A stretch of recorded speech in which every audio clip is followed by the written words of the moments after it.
First session. We're kicking it off today. So I'm Hinish Chohan and got Michael Brett, and we're starting our first Wealth, Wisdom, and Women Sunday night call. And it's to help men. And our approach is different from other divorce men's related coaching, which is almost like a four-letter word because it's really guiding people to lessons learned and best practices we've learned and the success we've achieved in creating a healthy co-parenting dynamic with our kids' mother and raising really great kids where they feel happy in both homes. And it's the discussion around how do you make that happen? And you do that by subjugating your ego, just dropping your ego and focusing on taking the higher road, because that's what's going to bring you and your ex-partner together to be able to be parents that are looking after your kids and know what's happening when they're at either house.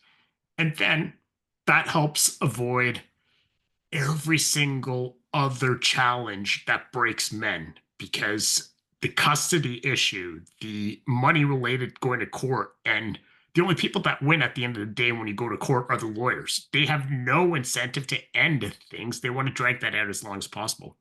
So that's where we're coming from. I don't call them tricks, but really the considerations to be able to avoid hemorrhaging your retirement savings to dirty lawyers and really just working out what you have, the tools we can help you learn to be able to create that dynamic. Yeah, so the discussion tonight is the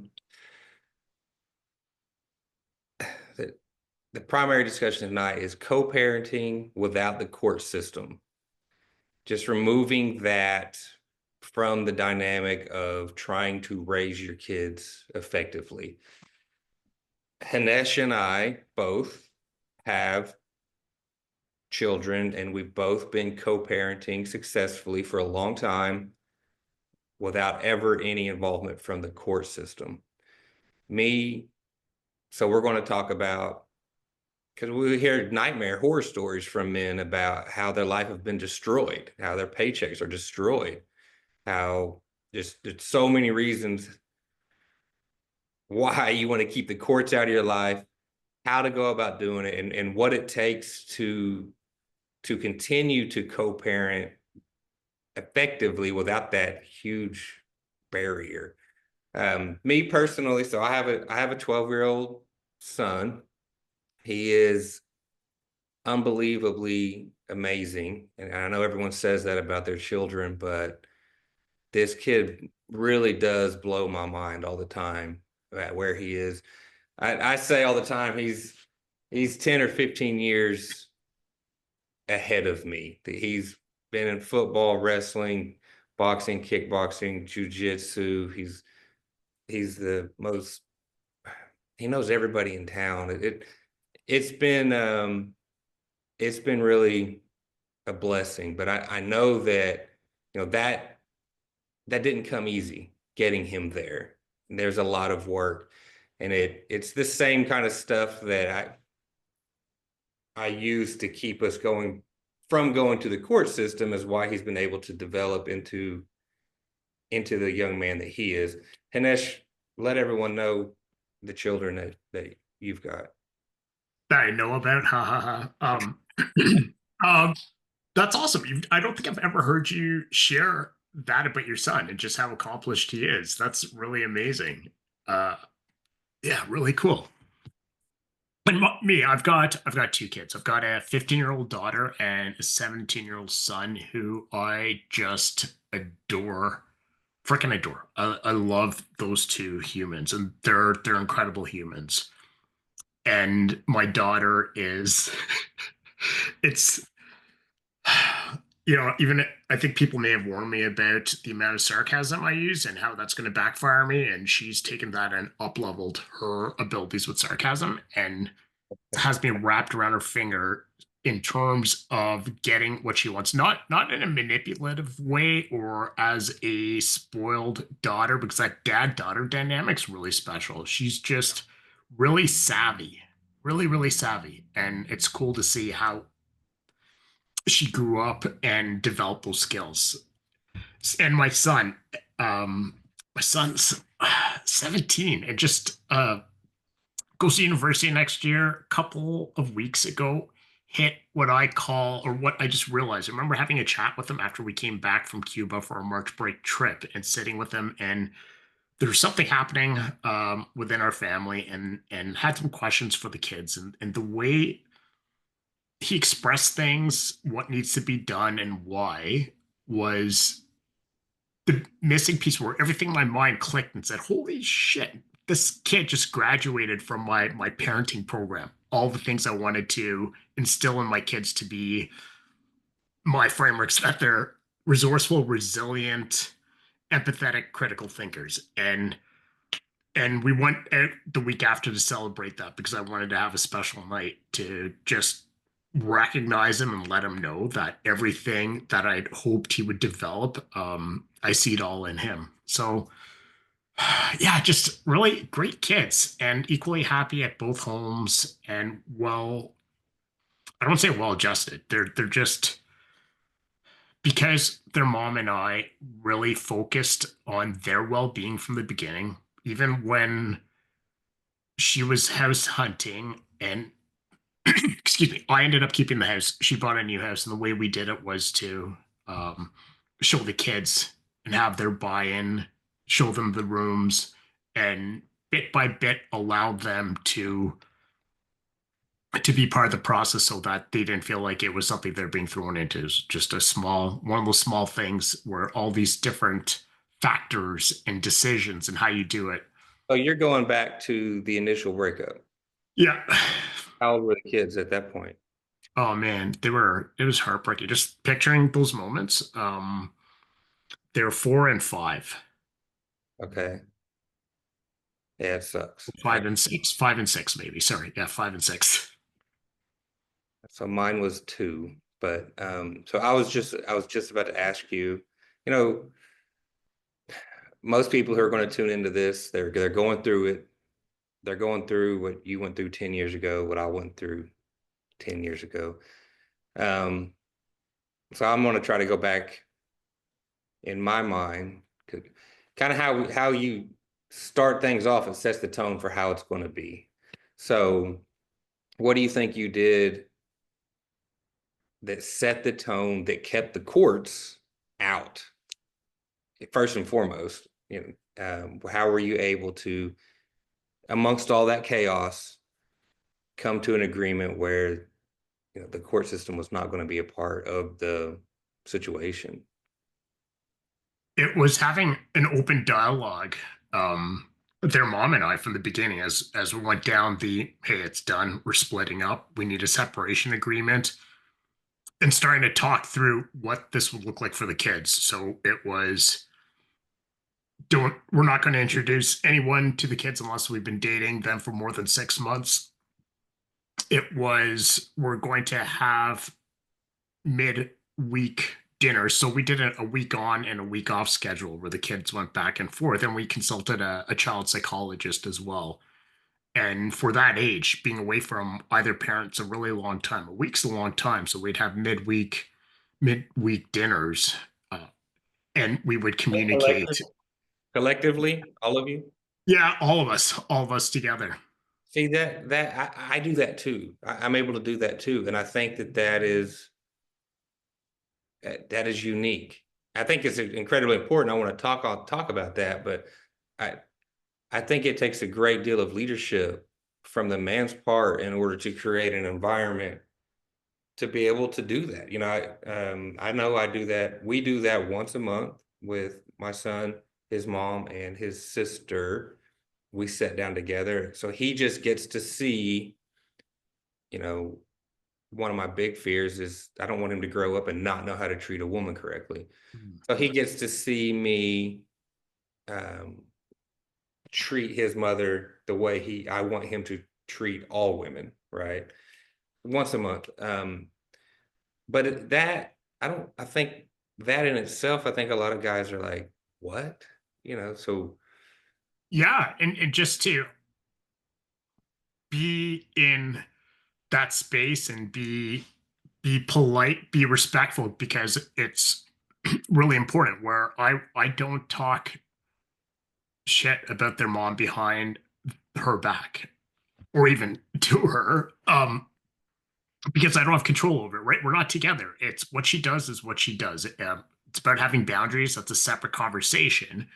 But being able to just lay out to show them what's important, and it's about that empathy and be respectful to every person, and realizing even though we're not together, it's still their mom's birthday or Mother's Day. I'm going to sit with the kids, make a gift with them, remind them, help them get things from the store, cards or whatever, because it's their mom. They need to celebrate her. And from it's from the get-go of, you said it, it's leadership. You have to lead. And honestly, in my marriage probably fell apart when I wasn't being the, not probably, it did. I wasn't being a leader. I wasn't leading the family. Men have to lead the families, period. And doesn't mean you're not a family after you split up, and you still have to lead. You have to step in where you can. If their mom can't take them to an appointment for something, I'll absolutely step in. And then being able to develop that over time, because you've gone from a point where it's you're my everything, we're going to spend the rest of our lives together, to get the fuck out of my face. I don't want to have anything to do with you. We're to the point where and it wasn't my decision to end our marriage, and just a process that somebody wants to lose access to the kids for half the time to get away from me. Like, just wrap your head around that and think of, like, what did I do to bring me here, to really say, okay, wait a minute, I need to stop and look inward and not point fingers. Like, I, sure, both parties have a part to play, but all I can think about is what was my part.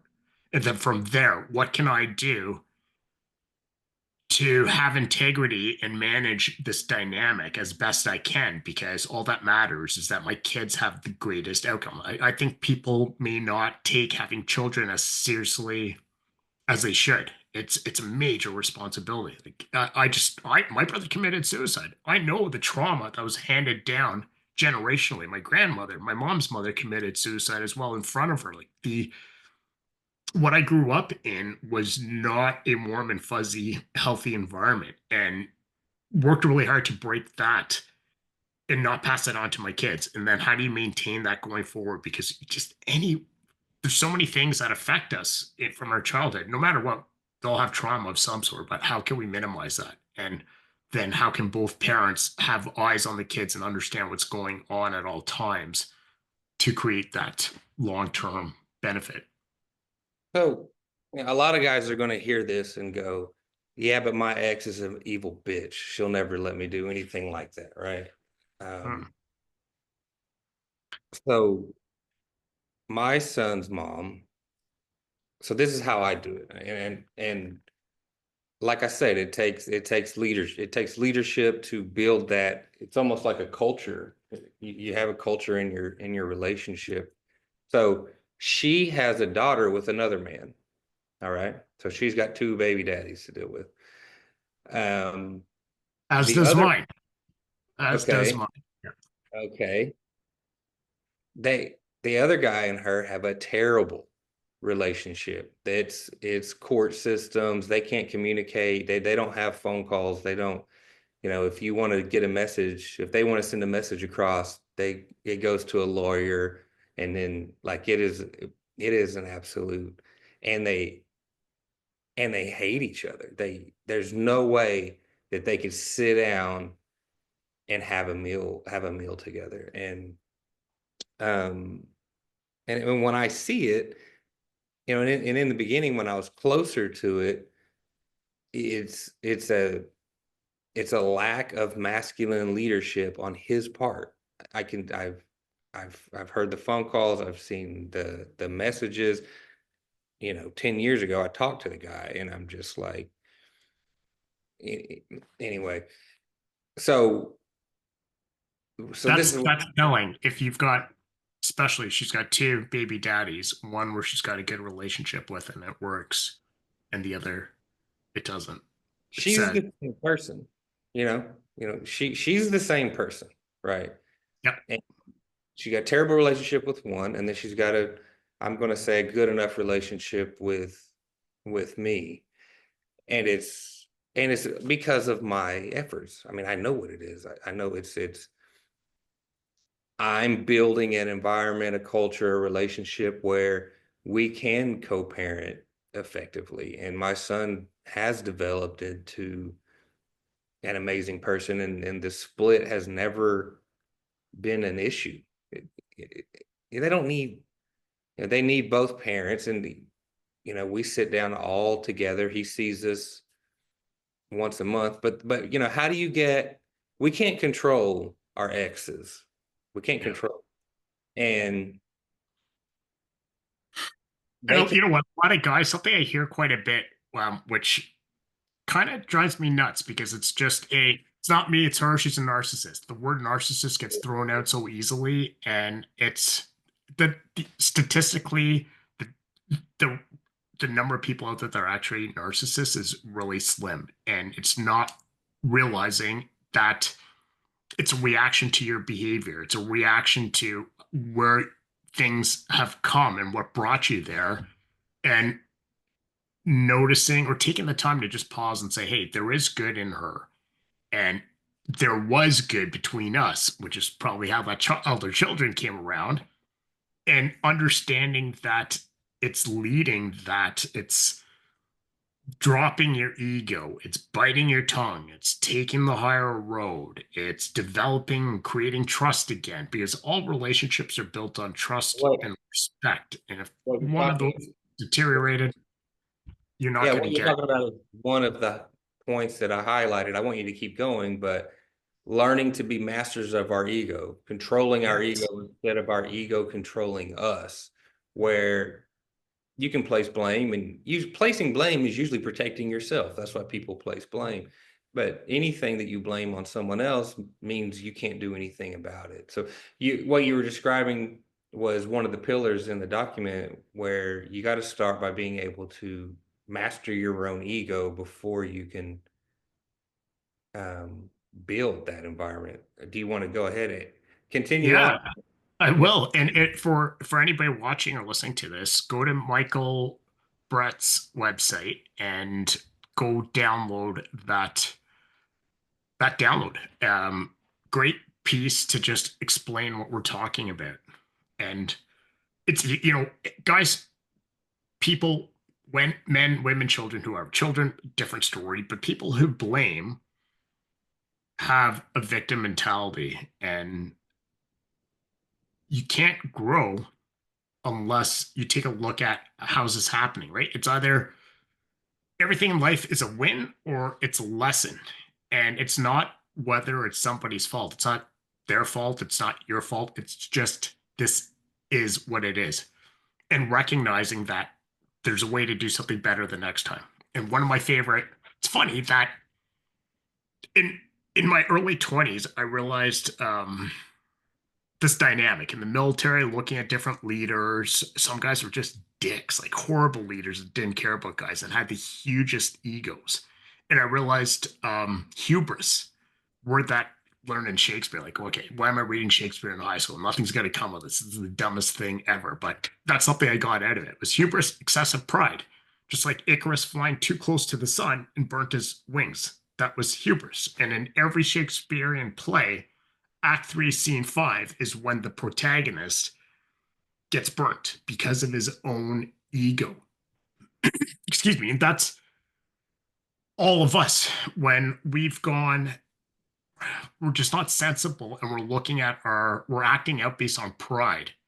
And it's either you can be right or you can get the result you want. If you always want to be right, you're going to fall on your face and then you'll start blaming others, but you need to look inward and drop that ego and focus on being able to develop that trust and respect with your ex or your kid's mother, because it's for the kids. It's for the kids, and it's also for your well-being and her well-being, because if you end up going to the courts because you can't deal with your ego, you can't deal with whatever's happening in that dynamic where someone's calling you names, calling you out, making you look bad.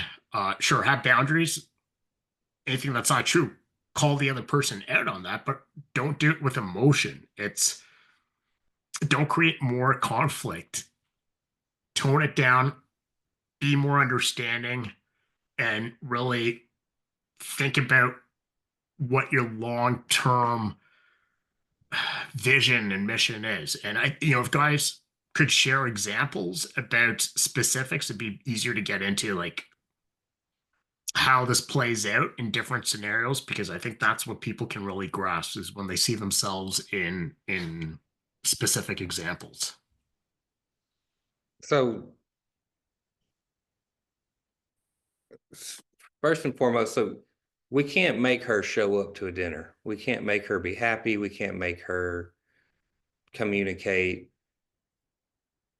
We can't force her to do any of that. But we do have influence in how she's going to react. We have influence in how she's going to communicate.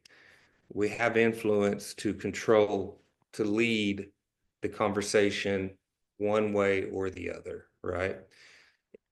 So what I do and what I recommend, and especially in all of my coaching, is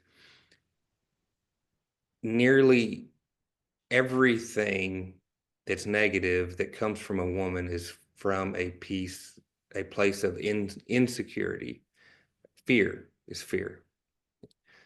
So what I do first and foremost with my son's mom is make sure that she's safe, she feels safe and comfortable. So that takes a big ego check, right? I mean, you you've got to be able to, especially if she's not being nice, right? And I still get fuck yous from her, here and there, and I can let that hurt my little ego, or I just, you know, for the good of the situation, I just pretend like it never happened. But really, what that means is, if I get a big fuck you from her, it means she's not feeling good. Yes. Something's bothering her. Um, she's uneasy about something, and and what I'm about to say, she's not alone in this. She doesn't have a lot of positive reinforcement. She doesn't have many people to lean on, to rely on, to get good advice from. She's just struggling through life like everyone else. So even though we're not together, you can come through. Even though we're not actually together, I am still a positive influence in her life, and and a little bit of a almost an emotional safety net, if that makes sense. Like an emotional safety net, I guess, where I check in with her on a regular basis just to make sure that she's still feeling good, that she's still feeling okay. And to take it even deeper, and this is why it's so important, if she feels like shit, it's highly likely that she's going to be treating my son like shit. Like it's going to there's a ripple effect on her attitude and her feelings that my son is going to be a part of, and I don't want that shit. So I'll swallow her fuck yous and her bad attitude in order to calm her uneasiness so that she's in a good mood for my son. You got it. That's amazing. That's leadership, and you're exactly right in terms of that reaction's not indicative of you or your behavior. It's more likely something going on in her life. And guys I've worked with previously, this is really evident in what came up of when I'm going to jump around here. Hopefully I can track it all. Women women and the majority of marriages. So 70% is the statistics. and they've made that decision 2 to 3 years before they call it, and in that time are mourning it. And in that time, what they share with their friends is a lot of support that they get back in terms of, yeah, fuck it, leave him. He's no good for you, because everything they're sharing is just negativity of what's not working in the relationship. And whatever is on social media, and all of this is just validated over and over again. So then day comes, they're empowered, they're gone, they're on their own. And then the reality sets in of, oh shit, I've got to manage this household on my own. I've got to take care of a car. I've got to do all these things that the man used to do. And they start getting resentful and angry and start acting out. And that's where I think things start spiraling down, is really the first 3 to 6 months is a dangerous period where if you're not aware of that and manage that and realize that they're having a bad day, and you have to exactly as you said, is that you need to be that emotional support, physical support, whatever support's required. Not physical in terms of bumping uglies and messing up. That's I guess your own thing. I digress. Being able to be there for support so that she can be the best mom she can be, and that's in your control to be able to know that she's supported, reassured in your role as a co-parent, and you're stuck with her for life, right? It behooves you. It's in our benefit to be able to support them. And my ex-wife will still, so she's married, has a child with the new guy. New guy treats me really badly. I just take it. There's no point. But I learned at the beginning, when she had first told me she was pregnant with her new partner, and I was I've pursued so much therapy. So back in therapy, talking about this, I remember my therapist telling me this as, he feels threatened by you. And I'm like, huh? Because of, I was with her first. I am already a Yes. parent and have, yeah, go ahead. Oh yeah, absolutely. Yeah, I'm sure, when they see, if you just I get it too. For every guy that she talks to hates my guts, and I've never even met him, but they can the man can feel that there's a real masculine leader in her life, right? Somewhere else. Well, the woman who just walked by, the real masculine leader in her life is her father, and I feel it all the time. There's no way around it. So for a weaker man, he's going to always be threatened by that, unless if he was a strong man, you would have a good relationship with him. That's You would, the right? Because my kids are there, and it'd be trying to yeah. be the leaders for our kids to be part of that village that they need. But he isn't. And even it says it all when my daughter refers to him as the house guest that never leaves, which just tells you his level of engagement. And she told me this years ago. It's really funny for her to, How old was she when she said that? oh, she must have been 11. Oh my God. Yeah.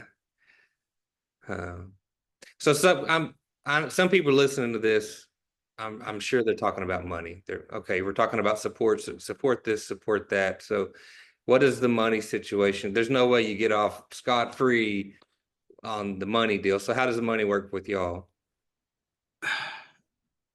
With us, it was child support, and it's a calculator, right? It's based on provincial legislation. I'm in Canada, by the way, in Ontario. It's based on legislation. You punch in your income into the calculator, and every year have a number for the amount of child support owed. Okay. So y'all are doing child support. So with mine, I'm not even doing that. Um, I think I may have gotten off cheaper with child support, but it just the idea that I need the government to tell me how to handle anything just pisses me the fuck off. And then, and I went to her in the beginning and I'm like, we don't, we don't have to do that. There's people just do it because they think they're supposed to. And You I'm have like, to, right? and even for us, so I left my career a couple of years ago, and at that point, we agreed that I didn't need to pay her child support anymore because we have the sensible relationship. She lives in a dual, her both her and her husband work. I'm alone in my house, and um, and she did really well for what I'd done pre-marriage in terms of investments in the real estate I had. So it's set up well, and it's exactly that. We were able to have a conversation about what's right. Wasn't easy at the beginning because it's again, I manage the finances. I'll make it work. I'll figure it out. For her, it is a lot of scarcity thinking of what if I don't have enough, don't have enough, and it was a bit Yeah. What do you harsh. It still is in terms of sharing. Whatever she spends, it's immediately you owe me half for this. I don't care. My kids need it. I'm going to buy it. That's it. I don't ask for any sort of reimbursement. Um, what you just said? So I think you can tie a lot of the conversation together. The scarcity, that's the scarcity mindset, the fear, the where I was talking about the culture, the environment, being her emotional safety net. You know, if they go to the courts, they feel like they've got a financial safety net of some kind right there that will and control. they want some level of control. So they go to the court system and they get this check. And but if she never, so like with my ex, like I just never wanted to actually feel that fear that she needs like that. And I can tell in her communication if she starts to feel that fear, that uncertainty, that insecurity. So with her, it's always been the same. I was like, look, this is my son. And I was paying when we were together, I was paying for everything anyway. I don't give a shit, like so that was my plan when we were together. Just because we're not together, that's not changing. It's not about you. It's not about her at all. So my deal has always been, I'm going to pay for I'm going to pay for everything. But kids don't need that much shit. They don't. They're like, and I tell her if you pay for something, take a picture of it because I've seen this. I've seen this woman in the beginning. She gets child support from the other guy, and I've seen what she does with that child support. And I'm like, you're not doing that with my money. Take a picture of the receipt, send it to me. Our accounts are linked. I just shoot Mm. money right over into her account, and if she spent it on my son, boom, I am glad to reimburse her for that. And then everything he does in sports, every school activity, um, I'm paying for that. And in the beginning, I was paying a hell of a lot more. I was trying to help her to get back on her feet and was paying for her to get her. I got her into an apartment and paid for half of her bills and the food. And but over time, it's there was one argument we had. She said, I need more money. I want more money. I don't know where this came from. Well, how much money do you need? Well, I need $500 a week. And I'm like, and she was serious. And I started laughing. I'm like, okay, sure. Send me $500 a week worth of receipts that you actually spent $500 on our son to justify this, right? Because how are you going to spend $500 a week on your son if you're not just completely fucking off the whole time? Like, when I have my son, what's he eat? $100 worth a week, $100 a week worth of food, and then the rest is entertainment. It is, however, so the logic and legislation around child support isn't about it having money that's transferred to the other parent to spend strictly on the child. It's actually about living standards and quality of life at both households. So say it may only cost, say, $1,000 a month to run your child if you look at it like OPEX. So you've got a child running for $1,000 a month. Say the husband makes $50,000 a month. the amount that's transferred, that's why it's based on calculation, is to support the quality of life. So, say at your house at 50K a month, you've got a certain standard of life, a chauffeur, nicer things, and the mom would probably get a sizable chunk of that, probably ten, $20,000 to be able to create that same standard of living. That standard of life came with you as the man. I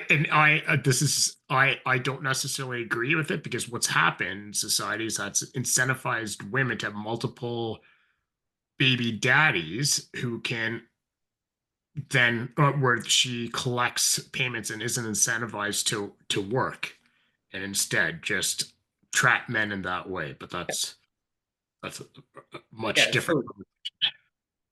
so the system's fucked up. So It how is, do we and it's staying out of it. How do you save stay yourself? out of it? So we got 20 minutes left here. So what do you think, you know, what's the number one thing to keep guys out of the system? Let's drop some to keep, because to me, there needs to be an understanding that you don't have to go through the system at all.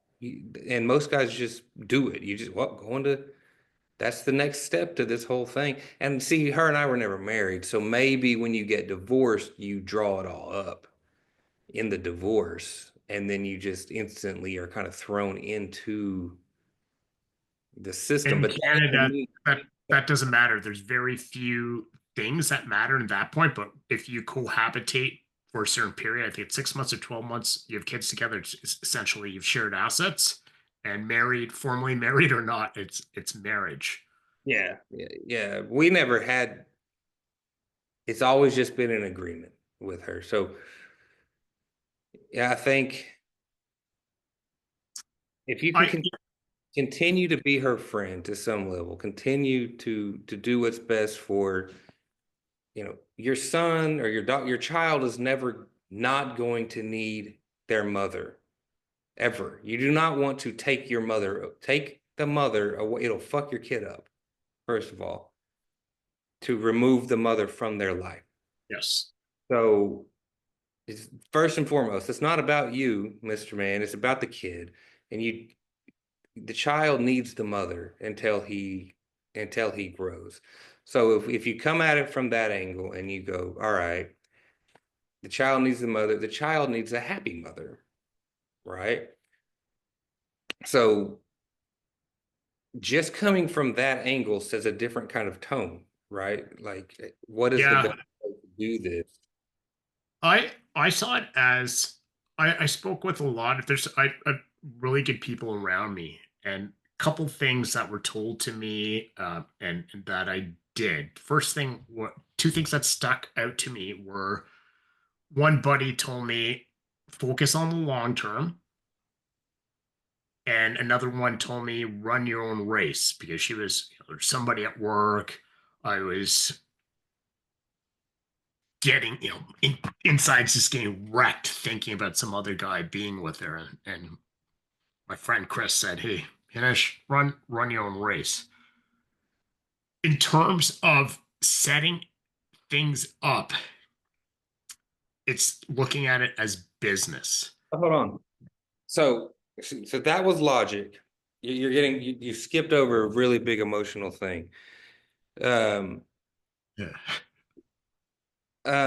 maybe on purpose, but we're here to help these guys. So how were you able to digest that? Like most men, I think, or most people, they get hung up on that, and that resentment drives all the fighting for the next 15 years. So how were you able to just, like you said, run your own race? What does it take to be able to swallow that, to digest that, and still move forward? uh it wasn't easy. It didn't come quickly. I think I had to accept there's nothing I could do was one, and then watching from the sidelines as the worst thing you can imagine in your life happen. At the time, I remember thinking just, fuck, this would be so much easier if she had died. Then I had my kids all the time and I wouldn't see all this happening. Yeah. And I buried myself. I couldn't even function at work. My amazing colleagues at the time picked up my workload without taking credit for it. I was fucking shattered. It was whiskey and weed burning my head, and that it was superficial dating, just having a revolving door of women for it was a good year, almost a year before I caught myself to say I'm just numbing. I'm numbing in all these areas. I was in therapy. The pain was, it wouldn't go away. It continued. No amount of therapy was helping me. I started pursuing or thinking, like, what I was else going could to it? ask, did anything in any of the therapy It was help? bits and pieces. It was different things that stacked. Fitness was key. I remember just burning off that negative energy. I've got a trail nearby in the woods. I just go for a hard run, like just burn Yeah. off that. Had to do that. Had if Did that? guys aren't doing that, if you're not taking, you have to take care of your mental, your physical, and your spiritual. That's how you do that on a daily basis is key. So I had to burn that off, and a lot of positive people around me and guys who were looking after me, but just to talk shit about your ex to get that out, who aren't like that now, but I was a mess. I was a wreck. I was functioning as a professional in my job and as a parent, but everything else not doing so well. But But the something, the yeah, go ahead. emotion the emotion has subsided and gone away. Oh yeah, absolutely. Yeah. So for me, it was running and boxing. And it was like, it's like all of that fitness stuff is a must, first of all. It wasn't really a solution, but it was, you had to do something with the anger and the frustration. You got to do something with it or it'll just tear you apart. It will make you physically ill. And, until you have it emotionally sorted out, that gives you something to do with that, with all of that negative energy. Otherwise, if you're not, that is something you can do with something positive that you can do with that negative energy. That negative energy kills a lot of men in that same It, spot. It's it like, does. It's damn. catching yourself. It's just having the self awareness to know that you're hurting and not acting out because all you want to do is somehow drag her down as well. As you know, I'm miserable. This happened. I've lost all of these things, time with my kids, my partner, uh, financially, friends, because friends pick sides, and recognizing that you can't point fingers, you can't blame people. It's accept it as what it is, and take care of yourself. Like that's the first thing. Is like how can you take care of yourself? What is going to keep you healthy and allow you to deal with all this negative shit that's just hammered you? Even if it was you that chose to end the relationship, it's still hard. It doesn't matter.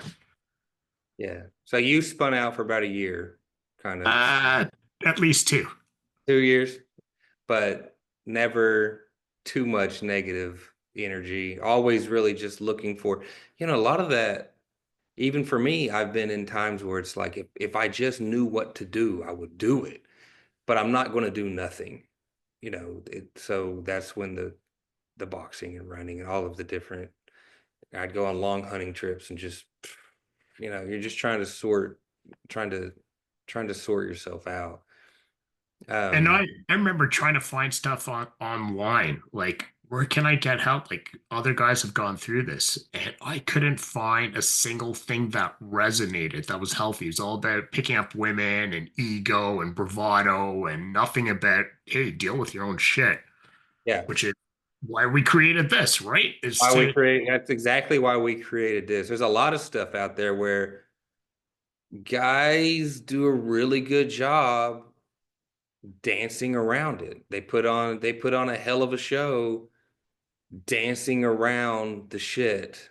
And you can build yourself up on the outside so much that you never quite have to deal with it. You can use the anger to fuel enough success to where you can just rotate scenarios and never actually deal with this. But it's not healthy. It always comes back. There's no, no matter how much success you have, you're just kicking it down the road. A lot of my friends are a lot older than me, and I've seen it play out. We've had these conversations. There is no way to avoid the emotional side of all this negative energy. The best thing to do is dive in there and get a hold of it. And I'm gonna, what is it? We got 10 minutes left. As we go along, I think this is the dynamic between pride versus humility. Um, we talked about ego, and pride fuels that ego. It's and I still think about because pride, it's a cardinal sin, and it's the root of so many bigger sins. That could be a whole different conversation, but um, the more we find ourselves as men, there's so many scenarios where if you just remove pride and insert humility in the way you and I are humble when we bring our ex family together and are cordial with her and show her respect as her position in the family. That's all humility. There is no room for pride at that table. But Yeah. that's really what it takes to do this successful co-parenting, keeping the courts out and still be a leader even from a distance. Even at the setting that standard at the beginning, I remember talking to my parents saying the grandparents need to come together. It's for the kids. You can't pick sides. It's not about their mom and I, it's about the kids. And that's what you guys are. You're the village. And they hang out. My parents and my ex-wife's mom hang out. That's interesting. Wow, okay. Yeah. And Yeah. it's really for the kids. What do they need? How can you do that? And it wasn't, yeah, there's just all this awkwardness and weird dynamics and wanting to, I think every guy knows like pick the side picking and then just having to say to everyone, it's like, can we just focus on the kids? Everybody, what's going on between her and I doesn't matter. Right. And putting your ego aside for that to say, because you want the sides, you want people to have your back and not her back. And it'd be, you know, my mom would send her off with food if she was picking up the kids from my parents' place, and it's just been good. My ex's mom has dropped food off for me at my house. That's just it's still family. We're just not together anymore, but everyone's still related, and everyone cares about the grandkids, the kids. And that's so, the idea of this group right here is so that our guys don't have to carry around that anger and that resentment, right? You don't want to carry that You know, into these other relationships that you have with your ex and the ex family and your children. Bring that shit to your guys. The anger, the resentment, get it out someplace else, and this is a good place to do that. this So is exactly that place, and this is what I didn't have. I was the first one. I was one of the earlier guys in my friend circle that got married, had kids, and then one of the first guys to have it all fall apart. And there's no one that could really empathize. It was they were there, but no one really there was no advice. And it was just me searching for how do I deal with this? Like how do I deal with the emotional stuff, the logistics, the all the other shit. And because I'm who I am and highly analytical and what I do professionally, which is all the same is start mapping out what needs to be done, where are the best practices. And what's funny is that this week, Michael and I were talking about social media, but just the practice of putting out there is pretty painful. We have day jobs, we're dads, our days are full, and we've been trying for several years to create a greater impact to help men and dads because there's nothing out there. And again, we spent some time looking up what else is out there? What can we just copy? Because the social media stuff's painful. But we need to get out and reach people and let them know what's going on and what's available to create that support group because nothing like this exists. What we've done, what we've learned, what we've helped other men do in our one-on-one practices is just non-existent. It's which is a shame because the amount of guys that have gone through this and haven't gotten meaningful support is really sad. And then the loss of wealth through the court system, the impact to the kids, the fractured dynamics through those failed relationships, but the grandparents not having access. It's just it doesn't have to be that way. Now, all I ever heard from anybody I knew was fuck her, you know, plenty of fish, Yeah. go get a new one, trade her in for a younger model. That her does that They exact don't word. Like that doesn't that's help me. that Yeah. doesn't yeah, you know, and I wish that something like this was out here all my life. But we've got it now. We've got the platform now. We just got to make it common to do this, to collaborate, you know, to that's the other thing. Get rid of the stigma of getting help and just collaborate with other men who have Yes. been there. It's totally fucking normal. It is okay. It's not weird. Um, That's really good. Collaborate with your ex-wife and collaborate with other men. That's what it's about. It's about collaboration. okay, we got a few minutes left. Do you want to end it on anything? You know, Co-parent. Oh, it's you're almost done with your co-parenting efforts. no, I don't think you're ever done though. It doesn't matter. They'll have high school grad, they'll post-secondary, they'll get married. No, it's never done. Well, my kids, my daughter says she's never having kids. I know my son wants kids, but we'll be grandparenting together. Yeah. It doesn't end. And that's fine. Because we've got that healthy relationship where we are always messaging and discussing what's going on with our kids. So yeah, we're stuck together forever. Yeah. Yeah, that's interesting. Yeah. And really, to the guys, whoever's seeing this, this is really about us wanting to share the lessons learned, the best practices, and to give value. So what you heard, if there's anything that resonated or things that resonated, drop it down below in the chat in anywhere you can in terms of sharing what resonated so that we can double down on what's really connecting with you and where we can provide that value so you guys don't have to suffer. Yeah, there's email links on my page and there's a contact link on Hanesh's page. Just send over an email. Don't sit and sulk in these problems when there's men out there who are have been there, have dealt with it, have handled it. Just shoot over an email. That is free. Do not let your own pride and ego have you banging your head over and over and over when there's guys who want to help. We're here to help. Yeah, that's it. Don't make it harder than it needs to be. Nothing has to be harder. There's a great book. Something I use a lot in my consulting work is ask who, not how. Find the people that have done it before you so you can learn from them and get to where you want to be faster. Yeah, absolutely. So we will be back here same time next week. New topic. We'll have to post the topic. We haven't come up with it yet. But anyway, we'll see you guys next week.